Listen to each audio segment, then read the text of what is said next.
ଆରେ ଏ ଜଗା, ଆରେ ମୁଁ ଶୁଣିଥିଲି ତୁ କୁଆଡ଼େ କାଠ ଗଣ୍ଡିଟା ବୋଲି। ତୁ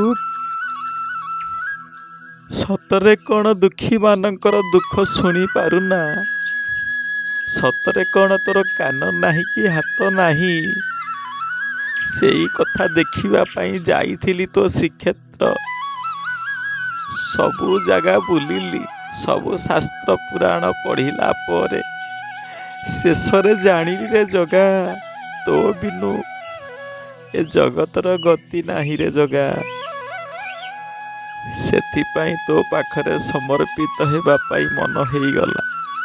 ତୋ ଚକା ଆଖିକୁ ଦେଖିଲା ପରେ ଏ ଦୁଇ ଆଖିରୁ ଆନନ୍ଦାଶ୍ରୁ ଝରିଗଲା। ଆଉ ସବୁ ଆଶାର ନିରାଶା ହେଲା ପରେ ତୋରି ପାଖରେ ଆଶ୍ରୟ ନେବା ପାଇଁ ଇଚ୍ଛା କରି ଦୁଇ ହାତ ଟେକିଦେଲି ରେ ଜଗା, ତୁଇ ମୋର ଭରସା।